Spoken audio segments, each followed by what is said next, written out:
up on the internet.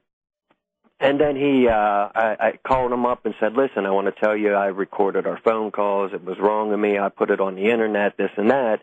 So when I went to meet Lee Purball 2 days later and I contacted him, Lee's like, I have an attorney, and he advised me not to speak with you.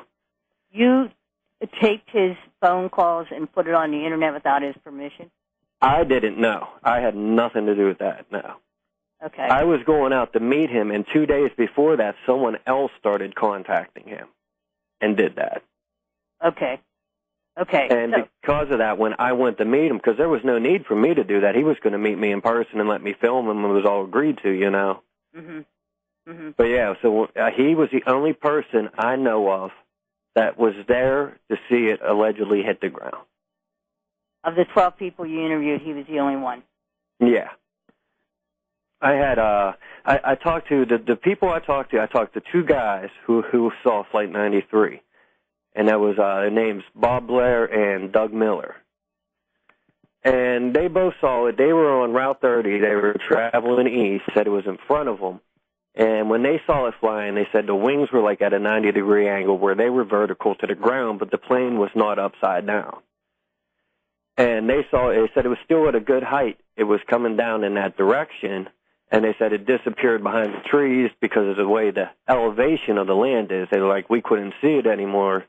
We just saw the smoke come up, and so we drove there. And as they were approaching the scene, they actually passed Lee Purball.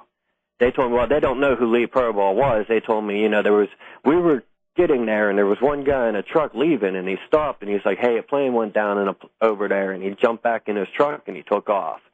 I assumed that to be Lee Purball because he's the only person that was supposed to have been out there in the field to see it. But Bob and Doug got there, and they told me, you know, we were pretty much the second and third guy who got there on the scene that day. And the thing that really amazed me is they said they had a fire extinguisher in their truck, and they put the fires out with their fire extinguisher before even Stoystown Fire Department arrived. Now, wait, who said that they put the fires out? Bob Blair and Doug Miller. Okay, so they're saying that there was a crash and there was a fire, or did they not see the crash but only the fire? They saw the plane go down in that direction, and then they lost it behind the trees because of the elevation. So, you know, they assumed that it had crashed.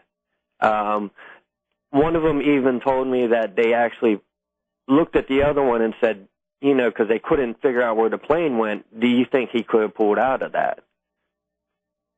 They were like, well, no, I mean, what happened here? What crashed here? You know, look, there's something.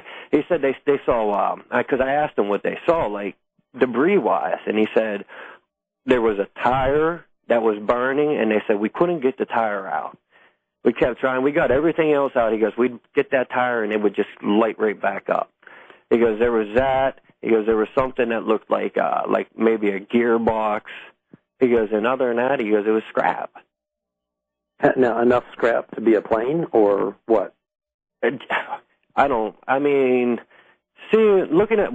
seeing the pictures I saw that Wally Miller took, which I had a chance to go through hundreds of his photographs. You need to tell listeners who Wally Miller is. Isn't he the, I wouldn't say... The coroner. Yeah. Yeah. And going through his and seeing what debris was outside of the crate, I mean, there definitely wasn't enough outside to account for a 757. The story that there's debris, 50 feet down and 70 feet down. I mean, I heard these stories. I see the crater, it's 8 feet deep.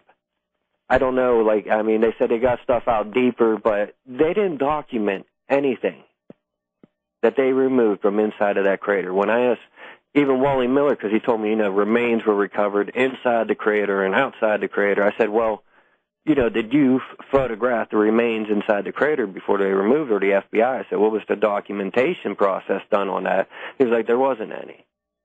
So he just said that there were remains, and did he not say, I believe, that they had vaporized, though? That he said that they got enough to account for about 8% of the passengers. A lot of it, he told me, was... The FBI seemed to bring a lot into the DMORT lab where he was set up, and they brought in hands and feet, and he was explaining to me that somehow the tendons play a part in why there were so many hands and feet recovered. But he said other than that, he goes, there's pretty much nothing. And he showed me photographs of human remains at the actual crash site. And the remains that I saw could pretty much be attributed to about one human being. Brian? Well, I think you're stunned over there, Brian. Every time I get ready to ask a question, he answers it. So, well, okay, so it's when we talk about this, and then there seems to be a discrepancy, Dom, about what plane went really down. If there really was a plane that went down, how soon after supposedly this 757 crash did the government, just zoom in on the site and start to remove things? Was it immediately or what? They kind of sealed off the areas on the 11th, and pretty much on the 12th is when they really began the cleanup. It wasn't as quickly as what was done in the Pentagon, where you saw, quick, like immediately afterwards, there was just lines of people going across the grass, picking up every single piece of everything they could find. It seemed like this happened a little bit. It took a little bit of time before that started.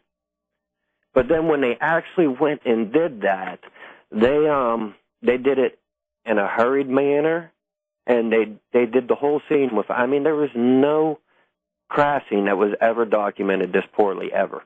Okay, so I started asking Wally Miller about, did they grid off the area? Because that's normally like, my best friend, his father was a chief of police for over 20 years, and then he went into being a EMT. And when Flight 427 crashed coming out of Pittsburgh, it crashed out here in Aliquippa in 1994. He worked the scene. He told me how they made all these, like they were pretty much like, I think he said they were either 24-inch or 36-inch grids, where they'd put little stakes in the ground and they strung the area up and they photographed it and they documented here was remains, here were plane parts and this and that. And Wally Miller was like, when I asked him, did you guys do this kind of documentation on the site? He was like, well, no, the FBI just said there wasn't the kind of, he goes, I wanted to do that, but the FBI said there wasn't the manpower to do it. Well, you're talking about Aliquippa and Pittsburgh. I'm from Pittsburgh, so I know exactly what you're referring to. But I'm envisioning this site up in Somerset, and I have been to Somerset countless times, where there's this hole, and presumably this plane, a huge plane, 757, went in. So from the time that happened, and you were driving home, and you heard that there was this crash in Shanksville, was the government right there instantly, or was there a period of time, an hour or 5 hours before anybody converged on the site and started to clean it up? It was probably, I would say, 45 minutes to an hour before probably the FBI started showing up there. And Wally Miller, who supposedly, was the medical examiner for all of this, he collected, what was it, DNA? Did he do the actual DNA testing, or did the government collect it? Well, see, that's what I thought at first was, he's the coroner of the scene. He would be the one who would remove all the remains. Then after talking to him, what I got was he did the identification, but it seemed more like the FBI was bringing remains into him. That they were out saying, oh, we recovered this here and we recovered that here.